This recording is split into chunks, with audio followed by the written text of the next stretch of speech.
Good morning, good afternoon, good evening, ladies and gentlemen. Welcome once again to our episode of Business Related. Just as I said, we're moving from esoteric to business related, like corporate world. So I'm going to dedicate this episode to Jordan Maxwell. This is what I'm going to dedicate it because the subject is related to him. So Jordan Maxwell, he was a well-known researcher and he was an American and he speaks in the field of esoteric knowledge. Esoteric simply means hidden. So in the ancient religions, secret societies, and occult, and he has made a significant impact in the modern world, in our world today. So our topic today will be based on the corporate influence on religion, according to Jordan Maxwell. So well is water, maximum water. Jordan is a river as well. So we look at the corporations as a religious entity. The second point, we look at religious marketing and consumerism. The third one will be based on the role of media and entertainment. The fourth point will be based on symbolism in corporate logos and religious iconography. The fifth one will be based on the financial control and manipulations. The sixth on political lobbying and influence. The seventh on the control through fear and guilty. The eighth one will be based on the Vatican and global financial networks. And finally, the ninth point and the last one will be based on the transformations of spirituality into business. After that, I'm going to give a quick summary of the episode, like I usually do in all the episodes, reading all the videos. So are you ready, guys, ladies and gentlemen? So tighten your belt and let's begin. Let's not waste too much time. So Jordan Maxwell's explorations of the cooperative influence on religion is a compelling aspect of his work, where it delves into how modern religious institutions has been shaped, manipulated, and controlled by cooperative interests. So our religion has been really manipulated, or dominated with cooperative interest. This is our topic is based on. So Maxwell believed that many aspects of organized religion are intertwined with cooperative power structures, like leading to a distortion of spiritual teachings for material gain and social control. So cooperative business has gone through religion which has been distorted, like distortion of spirituality, or has disturbed or manipulated or change the way we look at spirituality or true spiritual teachings. So we no longer have the authentic or intrinsic spiritual teachings that have been distorted, manipulated somehow by the corporations or cooperative structures. Then we should start with the first point, the corporation as a religious entity. Religion as corporation. That's the first point. So Maxwell pointed out that many religious organizations, especially in the Western world, are legally organized or recognized as corporations. Like in the Western world, many religions are recognized as corporations or businesses. So he argued that this legal status transforms them from purely spiritual institutions into entities that must operate within the framework of cooperative law, often prioritizing financial stability and growth over spiritual teachings. Then the status, like throughout the world, many religious organizations are granted tax-exempt status. Like Maxwell argues that this status also places restrictions on what these organizations can preach or support, because they have to work under the status and the law, under the cooperative laws. They also place some restrictions as well on what they can support on or what they can preach, like in religion, effectively bringing them under governmental and corporate influence. The second point, we look at religious marketing and consumerism. So religions as a product. So Maxwell suggested that modern religion has been commodified, like commodify has been like made as a commodity with spiritual teachings and religious experiences being marketed as products to be consumed, like in our modern world. So he pointed to the rise of mega churches and televangelistics and religious media empires as example of how religions has been commercialized So all of these, really, like the mega churches, the televangelistics, really, all of them have been commercialized in our modern world. Then we have the prosperity gospel. So Maxwell often emphasized, criticized the prosperity gospel, like the gospels will teach you or promise you prosperity and all of that. So it's all about success and all of that. Like prosperity gospel movement, where wealth and success are presented as a sign of divine favor. So he argued that this doctrine is closely aligned with cooperative interest or corporate interests, encouraging consumerism and materialism rather than true spiritual growth. This is what is being done in our modern world.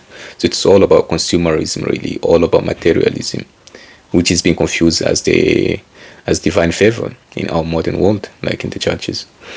The third point, we look at the role of media and the entertainment, the religious programming, like Maxwell enlightened how religious programming on television and radio is often heavily influenced by corporate sponsors.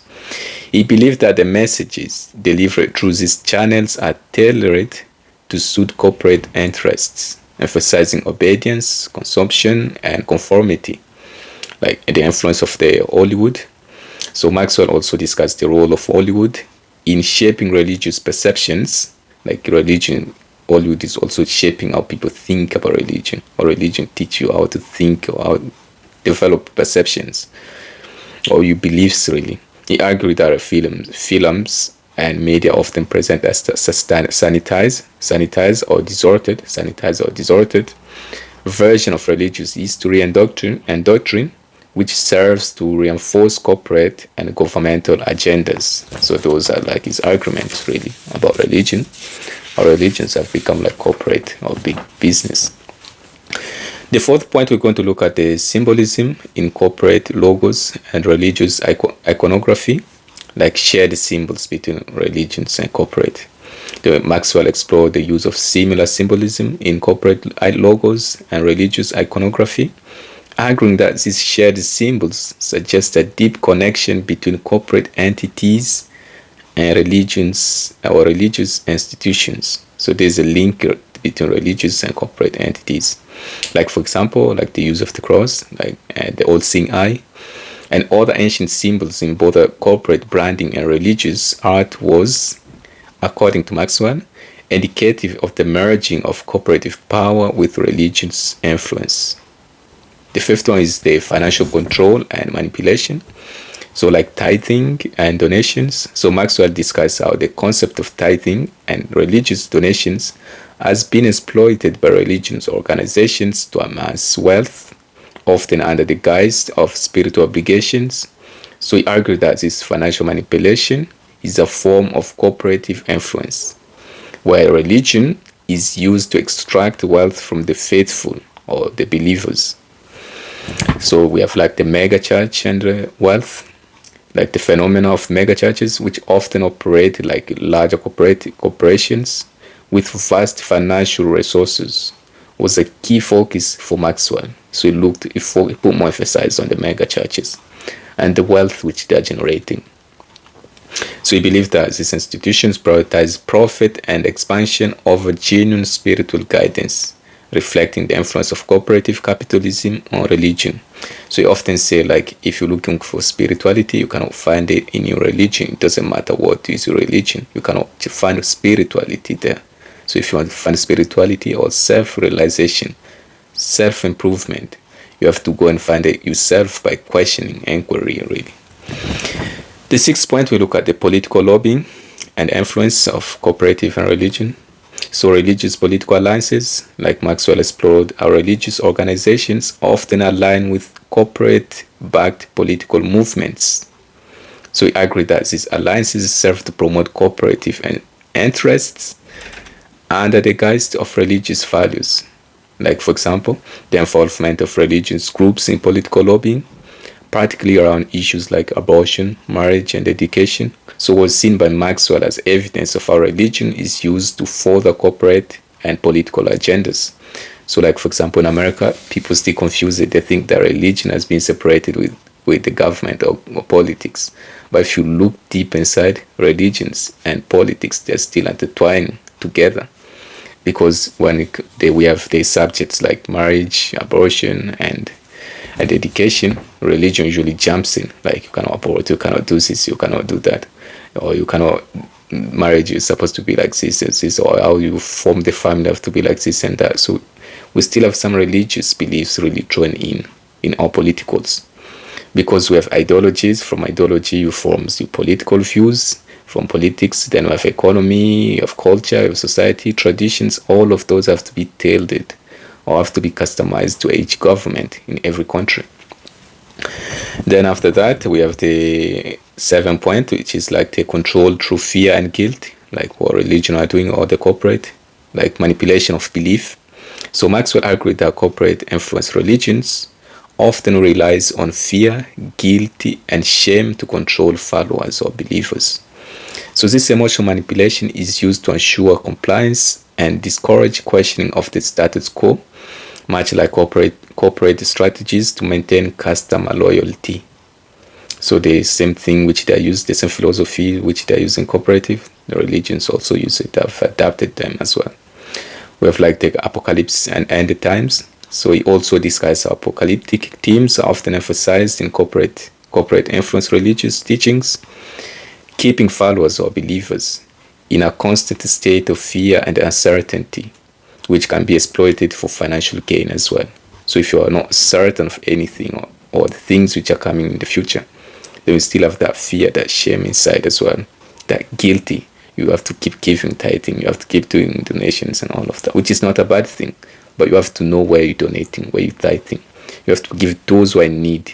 If you want to give charity, you have to go on the surface yourself and give the needy or buy them food if they need food, instead of giving them money or giving the big corporations or big religions you money. You don't know if the money will reach the poor or the targets or the needy or not, or if it will just end in the pockets of the religious leaders. So it doesn't matter what is your religion. The 8th point, we look at the Vatican and global financial networks. Like the Vatican is wealth in every religion as well. If we're talking about Mecca, Jerusalem, or whatever, there's vast wealth which has been built there. Like Maxwell frequently spoke about the immense wealth and global influence of the Vatican, arguing that it operates much like a corporation with vast financial interests. So they put much emphasis on the money, on the financial really. So we believe that the Vatican's financial dealings and investments reveal the corporate nature of what is often considered the world's most influential religious institution. So you have to look at what they're doing, not what they're saying, because judge not by the eyes, but judge by the hands. The face reveals as much as it conceals. Look what they're doing, not what they're saying. So banking and connections as well. So we also explore the connections between religious institutions and global banking networks, suggesting that these relationships are indicative of the deep entanglement between religion and corporate finance. The 9th point and the last one, we look at the transformation of spirituality into a business. So nowadays, spirituality has become a business. They promise you this and that, the Kundalini, the chakras, you have Eastern meditation, Western meditation, North meditation, too many of them like everywhere. So spirituality as commerce as well. So Maxwell suggested that true spirituality has been increasingly commodified, has been marketed to people, with religious experiences, rituals, and even salvation being packaged as sold as products. Salvation nowadays being packaged and sold as a product. So this transformation reflects the broader corporate influence on religion, where spiritual practices are monetized really. Spiritual experiences are being monetized because you have to pay for them. Before someone teaches you like yoga, meditation, like they say the proper way of yoga, the proper way of breathing, the proper way of positioning and all of that, and like aligning with the universal forces or energies. Like for example, the rise of the spiritual retreats and religious merchandise, often with higher price tags, was seen by Maxwell as a clear indication of how corporate interests have infiltrated spiritual domains.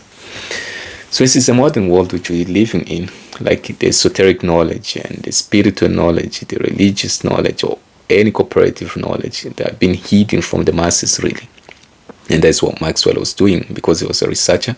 He went deep inside the subject and trying to see how many the changes which you have made from our modern civilization compared with the ancient civilization, like the Sumerian civilization, the Maya, the Babylonian civilization, the ancient Egyptian civilization, the Greek civilization, the Roman civilization.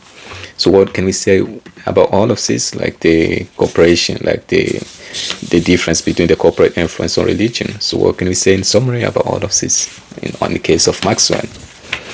So Jordan Maxwell his examinations of the corporate influence on religion sheds light on the ways in which religious institutions have been co-opted by corporate interest. Have been co-opted. Co-opted simply means you're being put in something without you will, without you consent, really.